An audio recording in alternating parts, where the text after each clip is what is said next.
Welcome to the debate after show. I'm Alex Haynes. And I'm Tiff Lanelle. Tiff Lanelle. All right, here we are. VP debate. It wasn't as bad as the presidential debate. I will say that. As bad or as painful? Both. Okay. Both, for sure. It wasn't as bad. It wasn't as painful. It was bearable. At least we got some policy. Did you feel like you got anything out of it?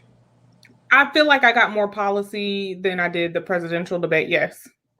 One thing that you learned about Mother's husband tonight. You are starting already. How are you starting already? I'm always on. He can hold a fly on his head for a really long time. Honestly, I think the fly was the distraction that we all wanted. You know, Yes. I'm going to use a real black ass example, right? You know, when and this is if you're a part of Black Twitter, you understand these moments. There are certain award shows that we watch together. There's certain award shows that we watch because Black people were nominated. We watch the show up until and only until that Black person's name is called. Most of us leave the award show before they win or lose because most times the y'all white ass award shows they lose, but we watch until they're nominated. I think that was the moment that we all got tonight when the fly landed on Mike Pence's head. Well, I've seen enough. I've watched enough. I'm actually done with this. I'm actually done with this. That was all I needed. I'm really done with this. So one thing that you learned. Nothing. I learned something. I learned that Mike Pence can lie for an hour and a half with a straight face. I don't think that was new information. Well, I don't know many liars that can lie that long. Trump. And not break decorum. No, he doesn't ever lie with a straight face. He will break the decorum. So, and his face is never straight. So it was born on whatever. So I think that's something that I learned. I also think that white privilege was rampant tonight. If there's anything that I want to call out, it's that. I think that I continue to cringe over and over and over again. We often talk about white supremacy. In some circles, we partner that conversation with patriarchy and just white male privilege.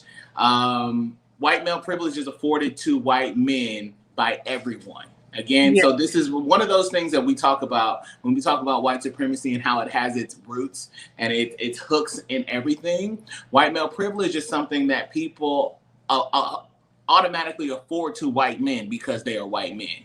And it happens to by white men, it happens by white women, of course.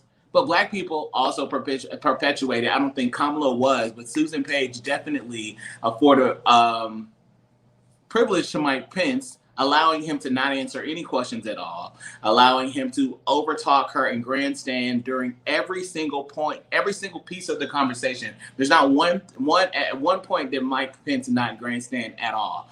Often he did answer the question. He would say something to the tune of, but not limited to, well, we have a plan. Me and Donald Trump have a plan, but on fossil fuels. We're talking about healthcare. But on fossil fuels, she wanted to ban fracking. Like, it's like, whoa, come on, bro. You want to bring it back to the topic at hand? I know that Donald Trump loves the poorly educated. I understand that. I understand that's a tenet of your campaign, and I understand that's who believes your nonsense. What I don't appreciate is being treated like I'm remedial. But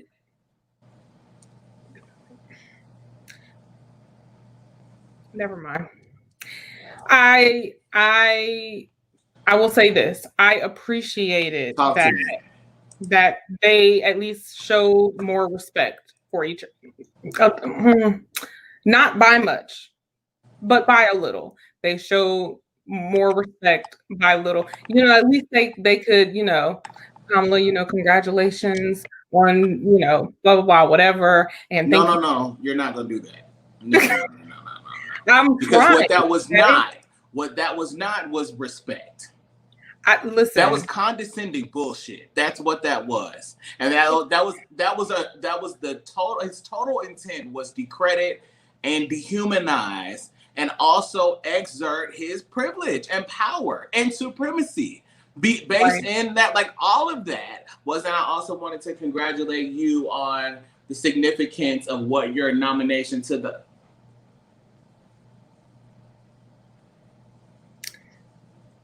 No, it's not cool. And I really understand I had a prediction, and I don't really do imitations too often anymore. Is really what got my ass thrown into detention all the time when I back in my school days. But Mike Pence is literally the embodiment of bullshit, right? So, and I say bullshit lightly. If you're offended by the term bullshit and you rather something else like bull crap, I don't know if that makes you feel better. It's what Mike Pence is the embodiment of somebody that says a lot of things. He says a And lot of things and connects no dots. He says a right, lot of things. It's like talking a lot, but you don't offer any information. So right. I have this example over and over again when people ask me if I was going to watch this debate and how I was going to feel about it, because Mike Pence starts with a lean back.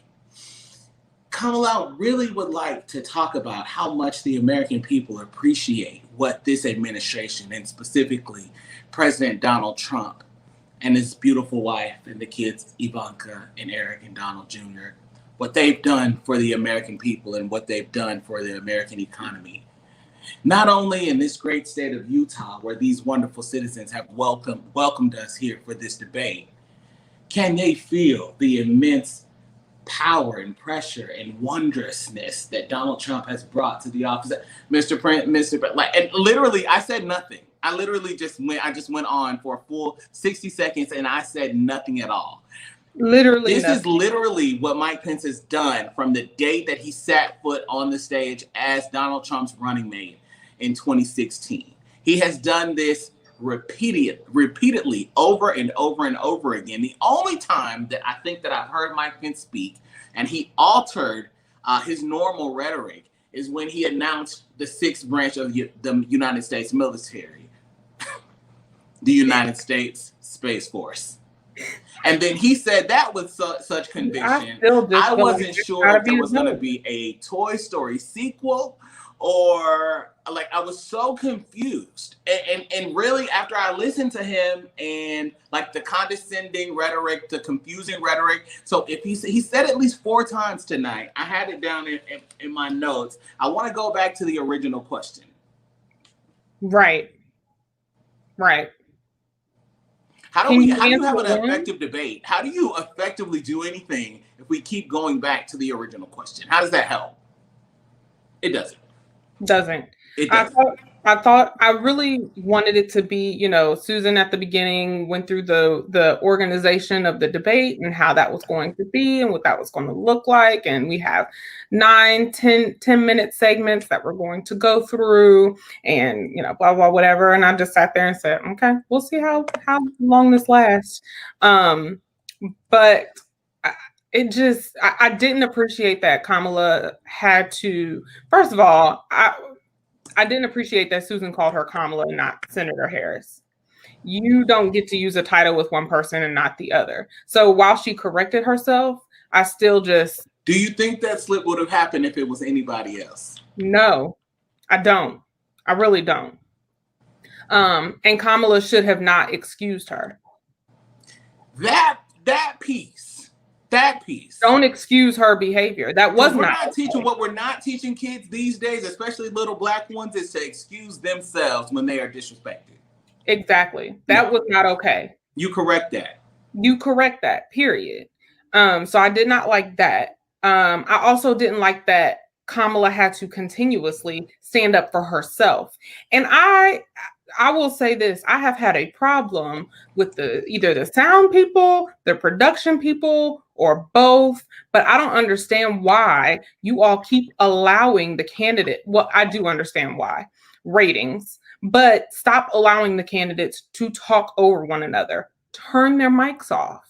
If their turn is over, if their time is up, turn the mic off so that we now, can. Tiffany, that's something that just can't be done right now. That is something that is decided by the debate commission.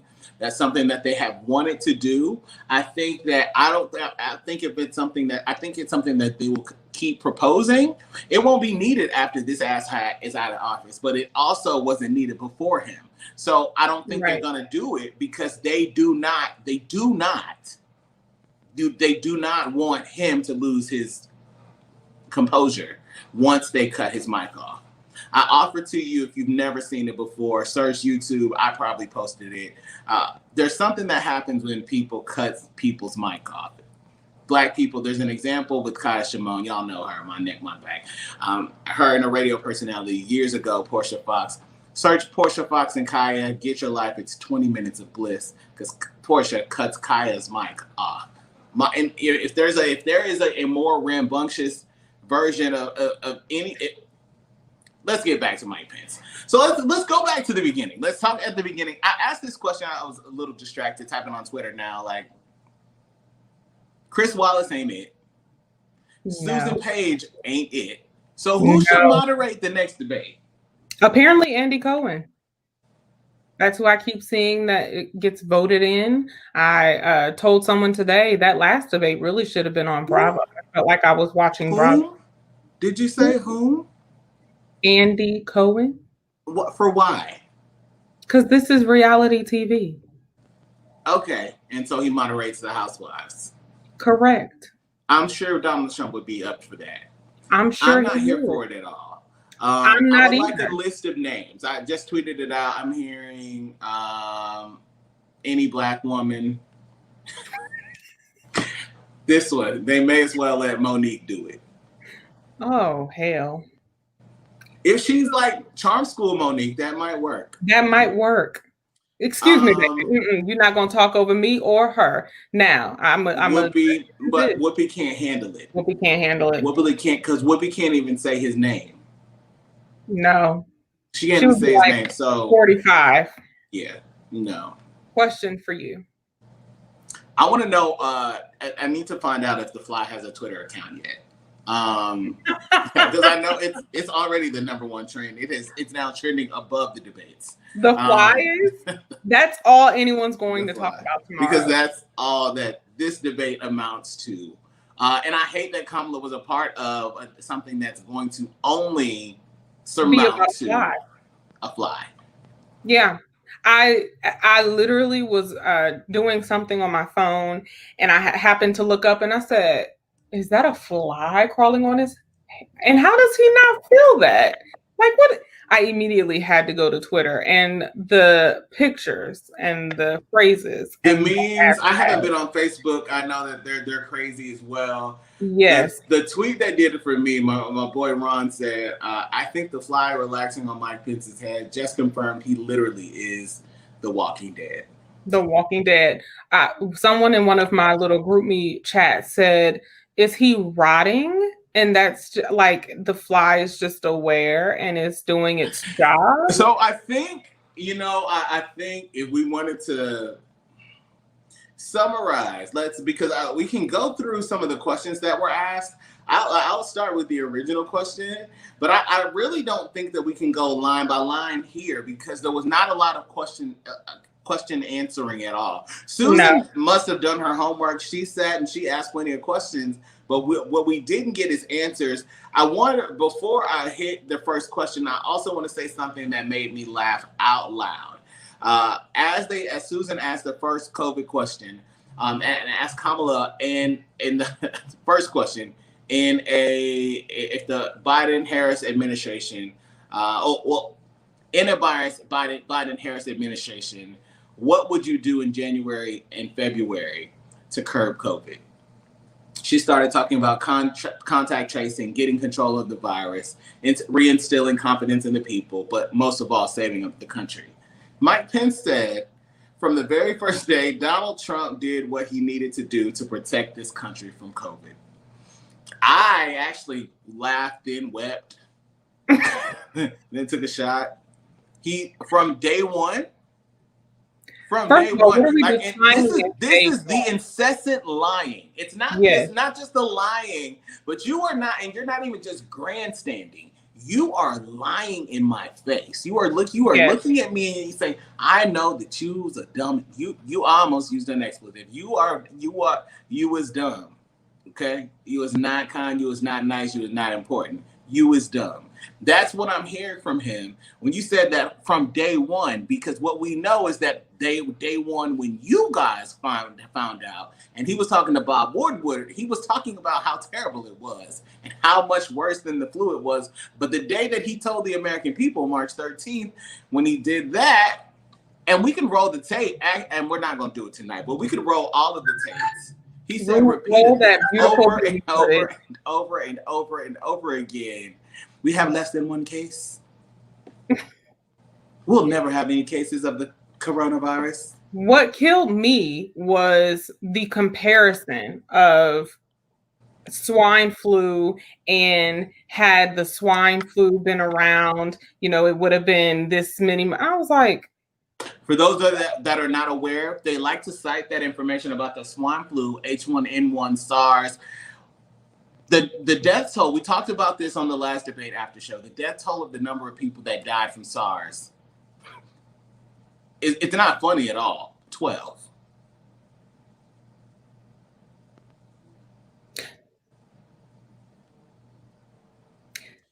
We are at 210,000 and counting. In this country.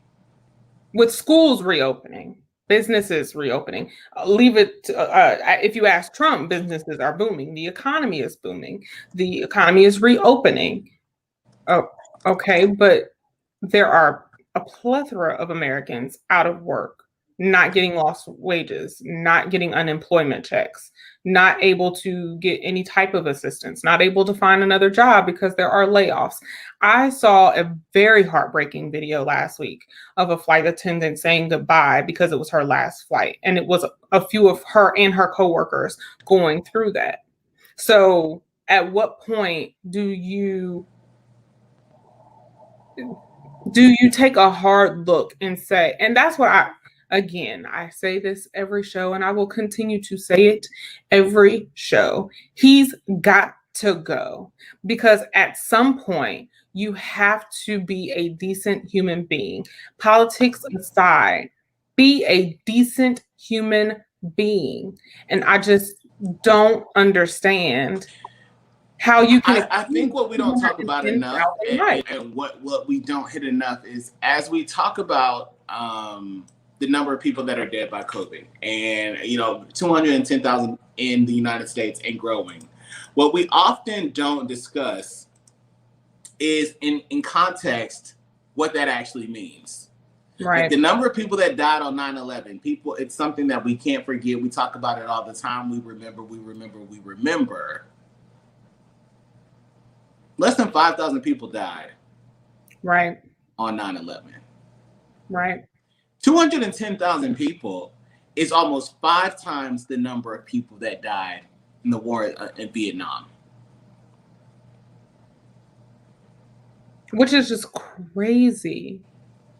It's crazy when you really, and no disrespect to any of the lives lost in any of these catastrophic events or wars, but 210,000 American lives, that at least to some degree, some of that was preventable if we had done what we needed to do as a country.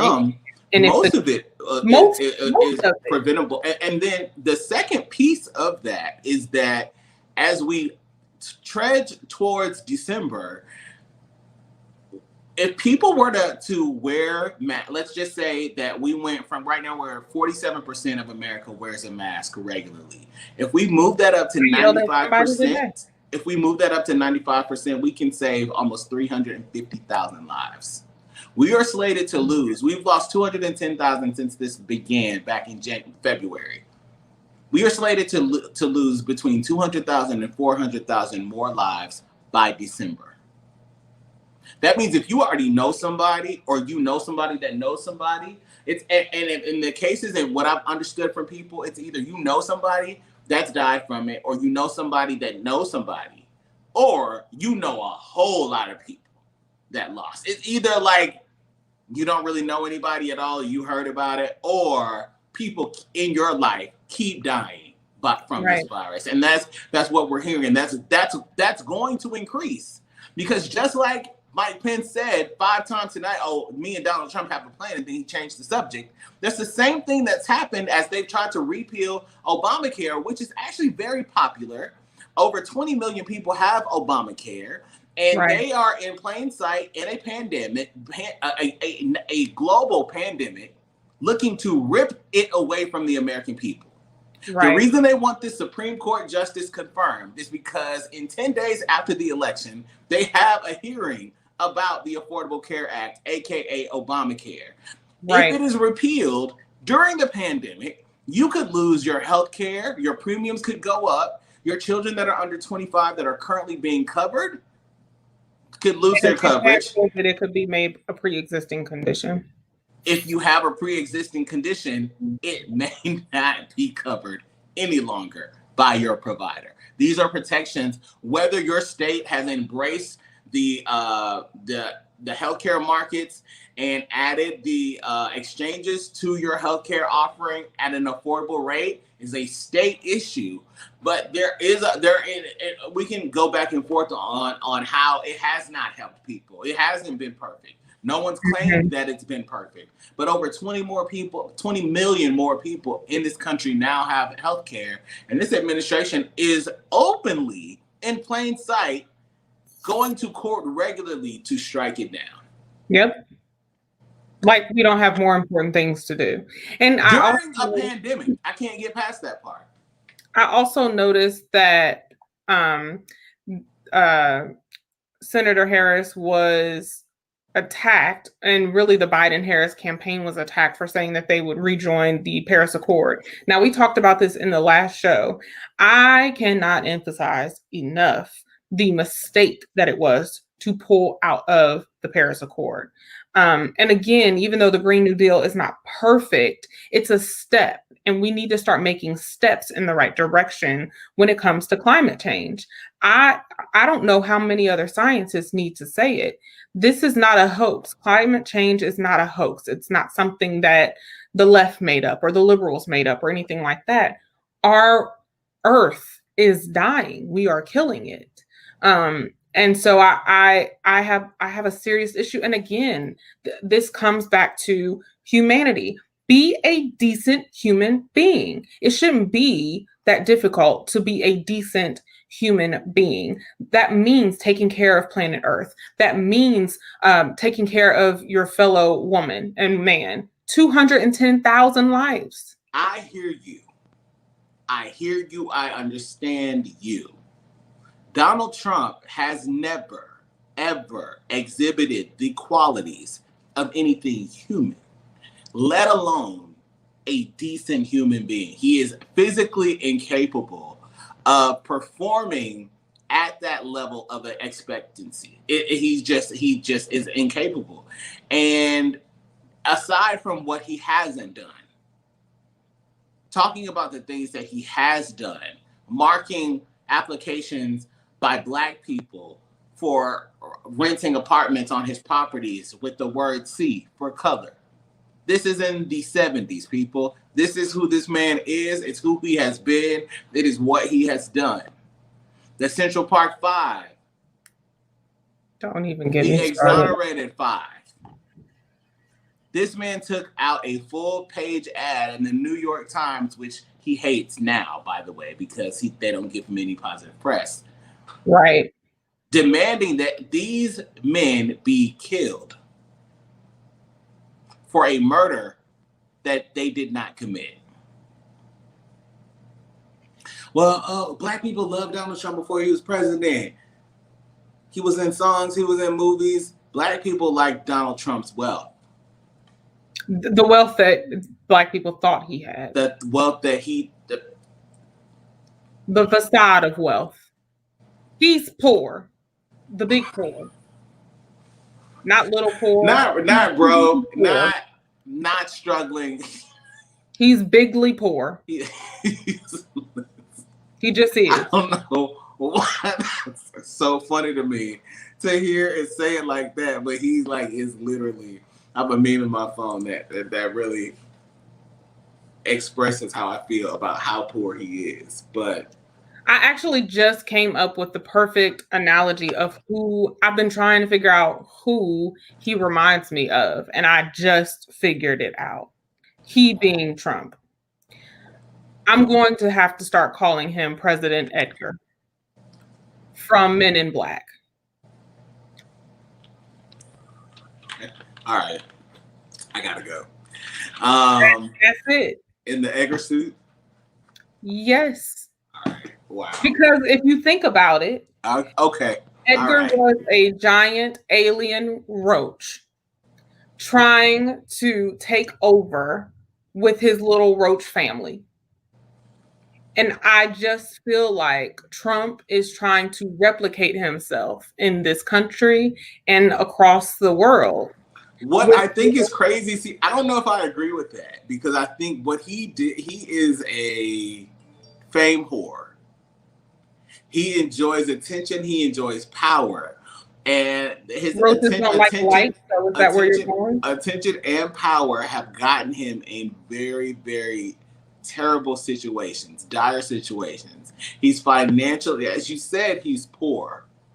And so people, just like the Black community was enamored, these banks have been enamored because him banking with them, he can say something like, oh, well, if Trump banks with you, I'll put you on the map. They believe it. But unlike you, the average nurse pays about $10,000 in taxes at the end of the year, which I thought that's pretty amazing because I'm like, damn, I pay like 10 times that. The average teacher pays about $13,000 in taxes at the end of the year. I don't know how much you pay in taxes. I said $13,000. I pay a lot in taxes. Bigly. I'm single.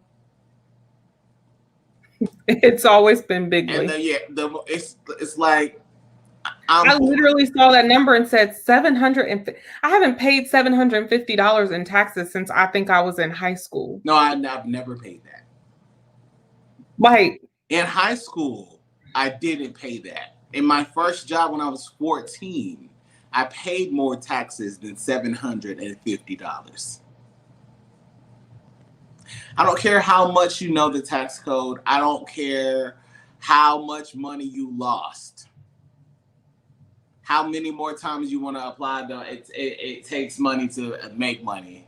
And you got to lose some to win some. Like, I don't want to hear any of that. $750 is more than people that are still paying Sallie Mae monthly. That's a good point. Monthly. That's it. People that are still paying Sallie Mae don't claim to be billionaires, especially when she calls. You actually have to give the facade of big poor to them. Broke, I ain't got it. So I remember getting out of college and calling because my little, you get 6 months after you graduate of a grace period, which doesn't really feel gracious after that 6 months, let me tell you. But I called to say, okay, let's work something out because I just graduated in a recession. So what can be done? And that woman told me your payment is $1,253. I said, "Oh, bitch, I remember the first time that I realized that Sallie Mae called from different numbers.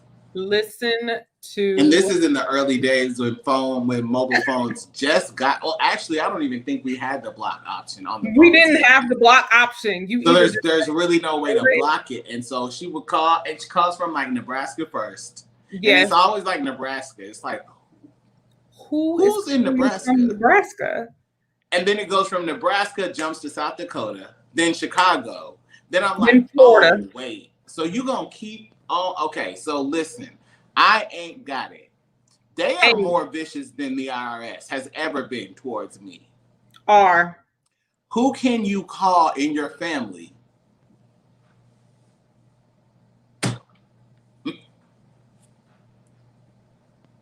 So, I think a lot of people identify with that. You know, if you have ever been fortunate enough, because it's also an honor to be harassed by Sally DeMay.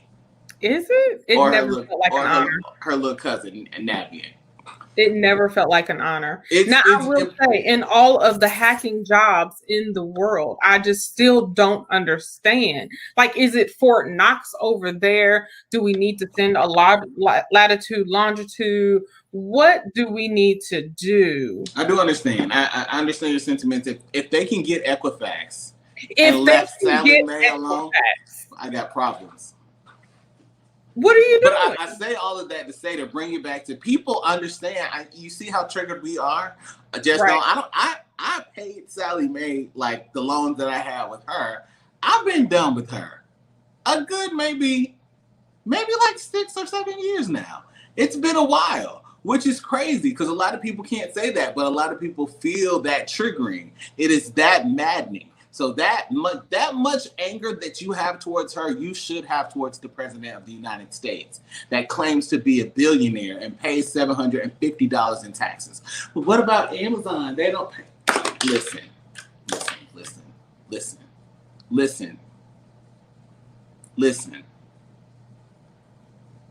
All the butts in the world, there's not enough of them in the world to justify the man that calls himself the most patriotic person on the planet, the man that is on a law and order platform but breaking the law by not paying any taxes.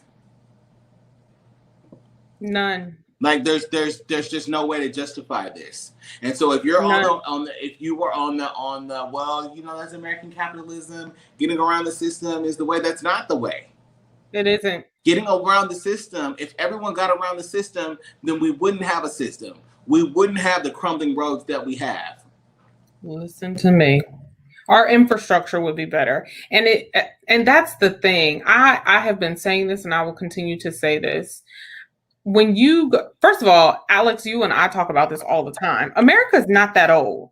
So while America's walking around acting like we all big and bad and got our ish together because we, you know, have gotten away from our British rule that we were under, which I've always found interesting. Y'all didn't want to be slaves under British rule, but then you had slaves here. But don't get me started. That's a whole other conversation. Also, this whole peaceful protest that you did from Britain, I don't remember reading that. I don't remember reading that. You burned that bitch down. But I don't remember reading about the forefathers being peaceful when they weren't.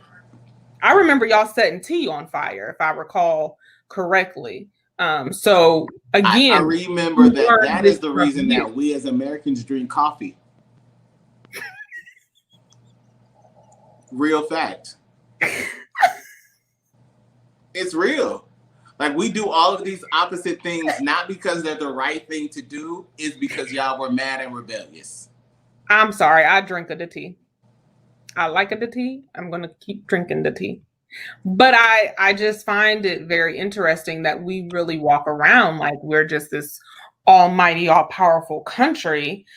But then I go to other countries and I'm like, wait, you're bringing the device to my table for me to pay at my table? Well, yes, ma'am, we don't take your card. Well, how long y'all been doing this? 10 years. 10 years. And they're like, oh, yes, we've been doing it. And then they laugh at you for being American. And then they laugh at me for being American. I stop telling people I'm American when I go to other countries. You American? Nope. Now I've got to go to bed. Not at all. I'm not. The thing is, I think America is 244 years old. Okay, period. 244 years old. There are nations that blink, and they've been here for so long. And so the arrogance, you have to think about the arrogance that we have, the arrogance that we perpetuate. But every great world power has always fallen. They've all fallen, all of them. And it would not be uncommon for us to fall because we had an asshole at the helm of this leadership, right? You say the identifying factors of a third world country often are things like non-clean drinking water. We've had Flint publicly. Listen we to just me. literally had a city in Texas that the water had bacteria in it that was a brain-eating amoeba. When he said that, I literally said, where? Tell the people in Flint that. Tell the people in Texas that. Tell the people here in Atlanta who had to get their water tested because they couldn't figure out what was going on. It's water. So yes, while we should have clean water, we don't. There are many, and these aren't small cities. And let me be very clear, because I know a lot of the focus is on the November election, and rightfully so. We got to get asshat out. That's the major goal. But please, ma'am, please, sir, and everyone in between, local elections are also happening. And stuff like what happened in Flint, stuff like what happened here, stuff like what happens in other cities, I could go down the list. Stuff like they're at the Supreme Court level doing voter suppression acts. Pay attention to this stuff, fight against this stuff. You now have to have a signature in multiple states in order to do a mail-in ballot. So pay attention to these laws that they're sneaking under the radar, because it's legit bold voter suppression. And again, it's not just the presidential election. There are local elections that will get to decide something like if you'll have a financial dictator over your city that then decides to cut the water supply and have it come from the river and kill and make tons of people sick in your city. That is what happened in Flint. So all of the elections are important. We have to vote, not just to get asshat out of 1600 Pennsylvania, but also to make sure that we get people like Daniel Cameron out of their seats. Now, Daniel Cameron, unfortunately, has a couple more years in his seat, but pay attention to those elections so that we don't have another Breonna Taylor who doesn't get justice in her case. So pay attention to all of it because it's all important, and we have to vote for all of the elections. And hopefully everyone has done their census. I want to bring some comedy back into where we were because... Please. Yes. I've got a plethora of suggestions of other alternative people to host the next debate. So I'm going to jump back into that for a second. I said Monique already. We said why Whoopi couldn't do it. And Whoopi would also be like, no, listen. Howard Stern.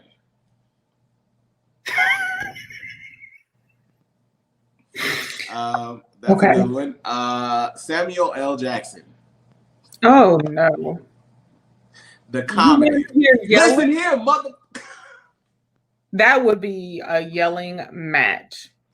Actually, I would love to see Samuel L. Jackson moderate a debate with Donald Trump there. Now I would take it. It would be comedy for my soul.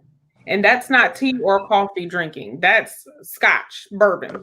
I think also I'm unsubscribing from Joe and Kamala's list. I almost did it today, and then I was like, maybe they're going to make an announcement. And they have when you go to unsubscribe, are you sure you want to leave? How about you just get less mail? And I'm like, no, I actually don't want any mail because I don't even know how I got on this. And then y'all text me all day long. So before the debate, Joe was like, debates in 40 minutes. How about $20? Then 10 minutes later, debates in 20 minutes. How about $5? Literally within 60 seconds, I just got 2 back-to-back emails, 1 minute apart from each other. Kamala Harris, if I made you proud, will you chip in $5 tonight? 1 minute later, if I made you proud, will you chip in $20 tonight? Barack didn't even come at me like this. And I gave my little $5 in 2007 every time I got an email. Well, not every time, but I gave a lot of my little $5. I did. I don't like y'all like that. I really don't. Stop emailing me like this. Joy Behar. Now, I feel close to her being. No, she will lose her marbles. She can't do it. She's close to Whoopi. Sunny has gotten too unhinged. She can't do it. She's gotten Whoopi a bit much. Who? Tyler Perry as Madea. No. No. For a plethora of reasons. Beloved, Iyanla Vanzant. Yes. I don't know. A gutter snipe? I would love to see her call Trump a gutter snipe. Yeah. Wow. Gutter snipe. Okay. And I got two more Moniques. People really, really want to see Monique do it.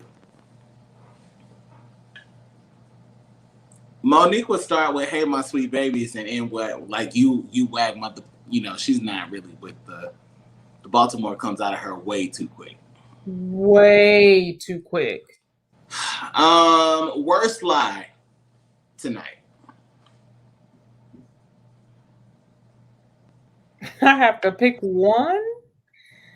I think one that I found insulting that Senator Harris also found just insulting as well was the I would say implication, but it was a flat out statement that Joe Biden is racist. And I don't remember the other word that he used, but I sat there and said, now don't get me wrong. He has said some things that he should be smacked for. He has made some decisions. He's had a legislative policy. I think I'm going to play devil's advocate here, but go ahead. He has said and done some things that lead into and feed the thing that is systemic oppression. I cannot take it as far as calling him a racist. I think he's old and white. And that's just a different type of mindset. So I think because he's old, white, and male, he doesn't American. And American, it doesn't click for him that American. you can't. It doesn't click for him that you can't say that kids are dumb because of their parents. You can't say that. You also have to account for, repent for, and make amends for, and give remedies for the millions of dollars lost, the families broken apart, the Black men and women who have been locked away for your policy track record. You have to make amends for that. But I can't go as far as to call him racist. But I can go as far as to say he's old, white, male, and American. And he just again. And here's the thing: he gets no passes from me. Okay, no passes from me. You're old, white, entitled male. Again, back to a point that I make on my show, Unmuted Nation, Monday through Friday, 1 p.m. Eastern. Boston Talk.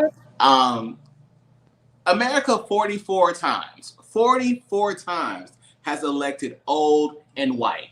44 times America has elected old and white. 44 times America has chosen old and white. Probably obviously less qualified aside from the candidates that they've run against.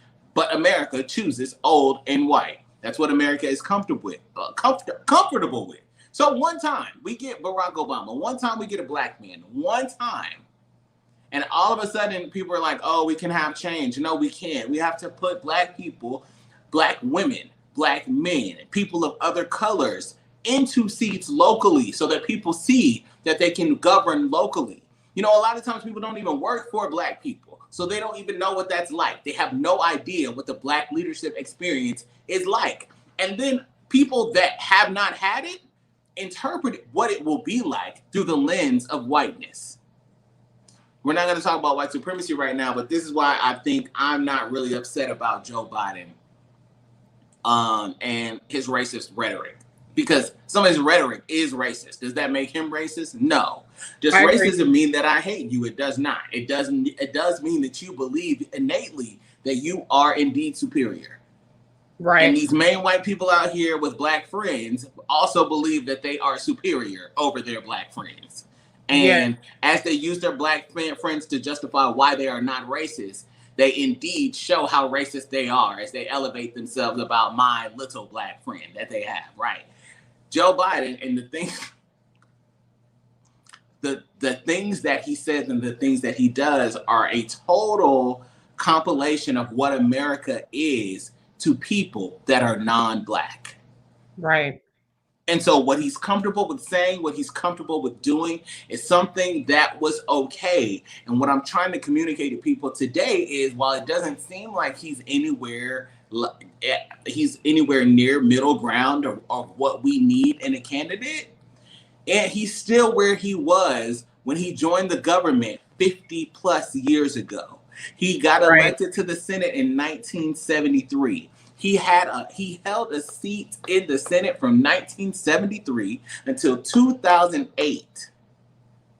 In 2008, he was elected to the vice presidency. He sat in that Senate seat until January 16th, 2019. For 3 days, he was unemployed since 1973. And on the 21st, he assumed office as vice president. And for 8 years, he held that seat. And he was somebody that people considered to be at the center. So while it does not work for your young ass, and I understand it doesn't work for mine, it worked for people for 50 plus years. Right. We're not yet a majority, but there are more people that see him as a centrist, which is why the Trump administration fails trying to paint him as a leftist. Right. You fail trying to paint Kamala Harris as somebody that is the most liberal, in the words of Mike Pence, the most liberal person in the Senate. Are you freaking crazy? She was literally a cop. And the way that only resonates with his base and doesn't resonate with anybody else is because we're only dealing with her is because she's what we got. When she was running for president, they ran her off Twitter, calling her Kamala. Right. Right. So I say all that to say that Joe Biden's rhetoric, his minuscule rhetoric, what makes him minuscule in many ways, but I'm not offended by it. Minuscule? I don't think it's going to change. I think in the grand scheme of the lives of most of the voting electorate, Joe Biden is very minuscule. The main reason people are like, I'm not going to vote because it doesn't matter, because at the end of the day, their neighborhoods still feel the same way they felt when they were growing up. Like nothing has really changed for them. Right. When we talk about why Black people won't vote on a local level, and I always I must have something. I need to go and just save Old Nat, okay? Because I bring this up a lot. Because you do bring since I grew up in Atlanta, Old Nat has looked the same. The people that vote, that live in that area of Atlanta are like, damn, the government don't help. It doesn't matter who we elect. Doesn't matter who it is. It still looks the same. The churches are thriving in that area. They don't do anything but help the Bushes on their little church grounds. There are still, Old Nat still looks crazy. And so when we don't see it in our local communities, and then we don't see it helping or assisting or favoring us in any way in the government, in the national government, I understand why morale is low. Well, and not just that, but again, when you have voter suppression laws boldly being brought back into play, or voter suppression acts and actions, showing up to the polls and, we don't have the power cords for the voting machines. Only 2 out of the 5 are working. And now we in Georgia are like, we don't know all of the polling locations because they're still trying to figure it out because they've moved to the Georgia Dome. We don't know what that's going to look like. So all of the voting organizations are trying to plan as best as possible to cover different precincts and do different things, but our precincts aren't decided yet. So it's really a game that they are playing. And again, I think I mentioned this in the last one. This is where gerrymandering and redlining come into play. And again, local elections, we can't impress upon that enough. You have to pay attention to what they're doing. because they will change your voting location. They did that before. You show up to one voting location, oh no, your location actually changed. And they may tell you what your new location is, they may not. You may have time to get to that new location, you may not. So it's bad. And when you see that, and when you have lived with that, and when you experience going to the polls and not being able to vote because they purged your record, or they tell you they don't have enough paper sheets and they can't give you one. I'm not making this stuff up. These are real stories. When you deal with that, it's very discouraging. When you pull up to a polling location and the line is down the street and someone tells you they've been in line for 3 hours, and you know it's going to be another 3 hours before you even get to the door. And God knows what that line looks like inside the door. It may be another hour once you get to that door, which means you are in line for 7 hours. And if you are now they're calling them essential workers, which it kills me because they weren't essential before a pandemic. But if you are an essential worker, you have to go to work and you're not getting the day. I don't understand why voting day is not a federal holiday, paid, period, point blank. It is a crime. Well, the whole electoral college is a crime, but again, that legislation has to be pushed by legislators, right? And the things you're like, oh, well, what do I write my congressman about? That not just right when the pandemic is over or when they start getting office hours again, go sit in their face. And we've talked about this before, and I will say it until I am blue in the face or dead in my grave.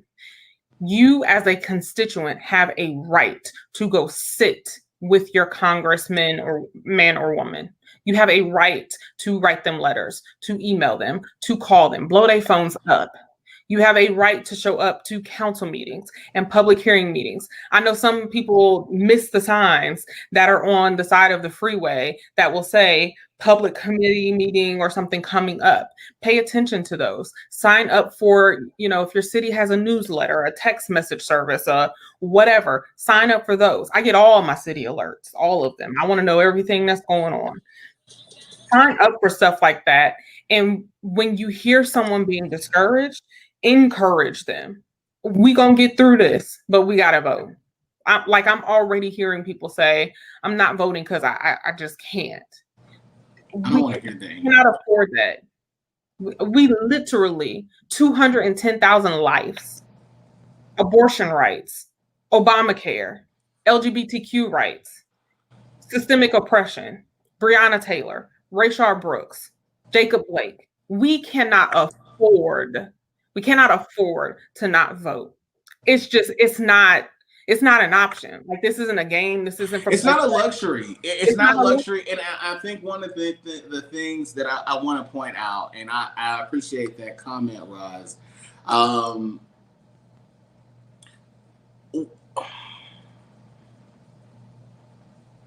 We collectively go through things.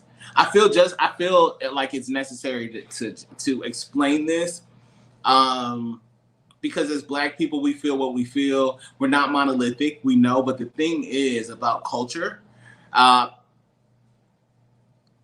I'm saying something, read between the lines. The thing about culture and people that have it, there are consistencies amongst them. And so I'm going to use the example when we lost Chadwick Boseman. It was felt widespread. Old, young, kids just losing it. It's something that we feel collectively. We win together, we lose together. That's how we feel collectively as a community. You're going to be like, well, I got friends, I got a cousin. My cousin is Candace Owens. I'm talking about the collective, okay? I'm not talking about people that do things for a buck. And so we feel together, we hurt together. These things happen together. You find that in cultures around the globe. You do not find that in white Americans. And so they look to seek out some form of tribalism, and they try to use politics to unite them, but they don't feel. So as we move into talking about Breonna Taylor and the collective loss that we find when our sister has been taken from us by law enforcement, there is no accountability. And it's something that we see all the time. And Mike Pence, uses this as this if you need any proof, you're like, well, I feel like I like Donald Trump's charisma, and I like he's not checking for you. Mike Pence, Donald Trump, they're not looking for black votes. They're looking to suppress black votes, and they want their base to show up. So what they say is things like this. He said, well, I mourn the loss of any American.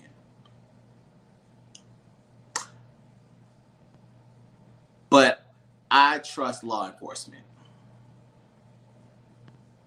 What are you saying? Like, what are you saying? Are you saying that you mourn the loss of Americans, and you would want us to mourn the loss of you? That's what you were saying. If you were killed unarmed in your home at the hands of police. Like, how do you say that in the same sentence? It was less the same. Like, not only was it the same breath, but it was the same sentence. Right. In the same sentence. So you trust law enforcement infallibly? Well, probably because he also trusts the Bible is infallible, and I don't know how I feel about that, but I don't understand. Did they call their wives mother in the Bible? No, they did not. I don't know what type of BNS, BND, whatever it's called, that is, but I don't want no parts. I take one. I don't understand how anyone can be okay with what happened and the injustice that just occurred with Breonna Taylor's case. I don't understand. Well, to insinuate further, with you not being able to understand, to insinuate that Kamala was attacking the sanctity of the grand jury. Right. When we know that nothing but nonsense was presented to the grand jury in the first place. Right. And someone asked me about this, so I'm going to take a moment to go through this for anyone who doesn't understand the process of a grand jury. A grand jury is normally convened when they basically want to have a special type of case. They want to present the issues. It's differently done. It's not normally in an open court. They convene a grand jury of peers. And then the grand jury is presented with evidence. They get to talk to witnesses, all of this. So it's some of the same processes. However, the wording and the language that's used during a grand jury convening is normally very intentional. So after, and Alex, you and I talked about it, after the Breonna Taylor case was happening, immediately following the press conference, I said, something's not right. And I don't think that he presented all of the charges. And now we know he didn't. But basically what I am thinking, all of the plausible charges. What he did, what they did was present a case, and basically what they can do is narrow it to one particular situation. So they don't have to present all of the facts. They don't have to say, this is the case for Breonna Taylor. They did. Period. They don't have to. So what they can do is use language that implies that this case is handling this specific thing. This is a situation that happened.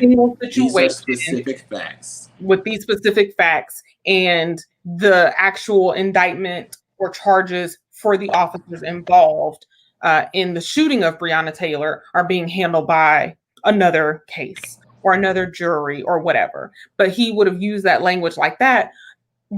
And I'm at this conclusion because he did that in his press conference. He started off with, we only handled the charges for basically the 3 counts. And Daniel Cameron started off are being handled by the federal level.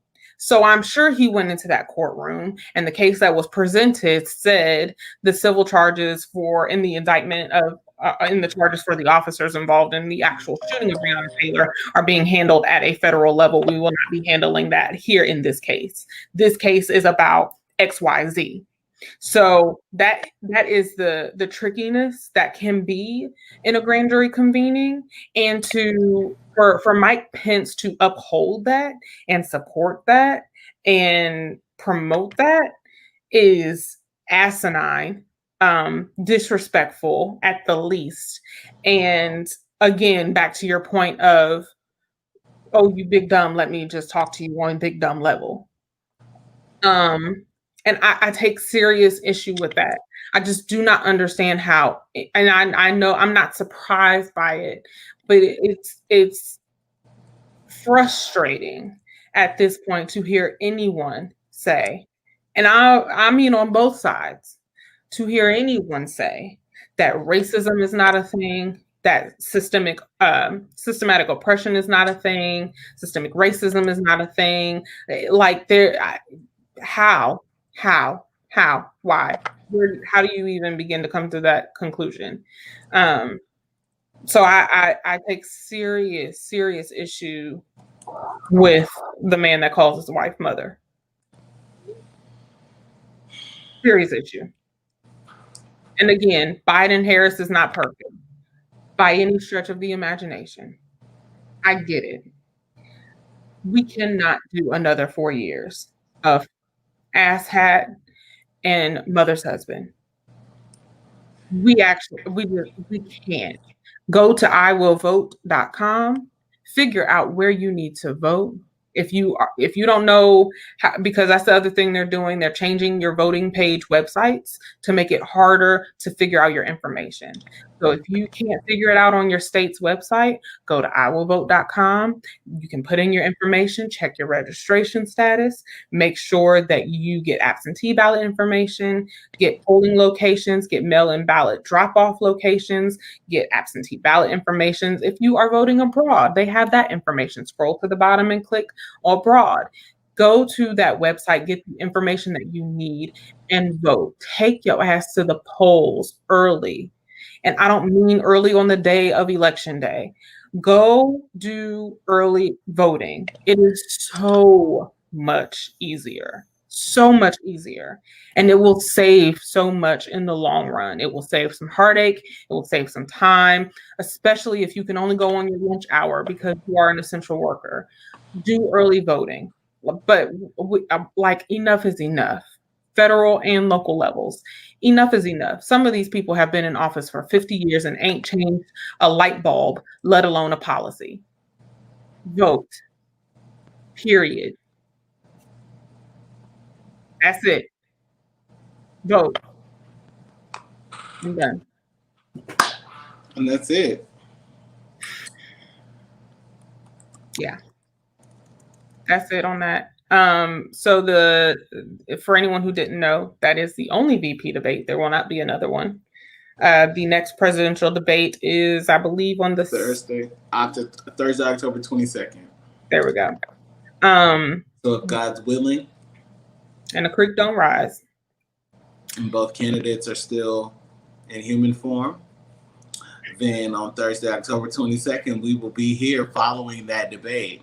You know somebody that is not, but at this point in a lot of places, it's way too late for them to vote. And this is not like the way that you pay your T-Mobile bill, okay? You can't go up to your Department of Elections and say, yo, well, I'm sorry, is there anything I can do? I'm sorry. The deadline is passed. So you need to get registered so that you can vote in the next election. That's going to affect where you live. It affects everything down to the water that you drink. Okay, these elections matter. You need to get involved. And again, God willing, we are here on October 22nd because there will still be 2 candidates in human form available for us to analyze. Or extra form. Of course, we're back here at the debate show. Make sure you download the Boston app. Doesn't he drink sugar water? Is that the equivalent to eating McDonald's all day, every day, twice a day, and drinking 12 Diet Cokes? Sugar water. And Diet Coke, sugar water. Is no one else seeing the connection? Is it just me? Really? Do this for us. Make sure you download the Boss FM Radio app. from your app store. Join us here at the Debate After Show on Thursday, October 22nd. And I don't know. I don't know what's going to be going on election night. Ranking. I don't know. Can't tell you. I can't say whether or not I'll be here, but it is what it is. Okay. Any last words? Vote. She said it. I say it all the time. Vote. We appreciate you. Appreciate you. Good night. We out.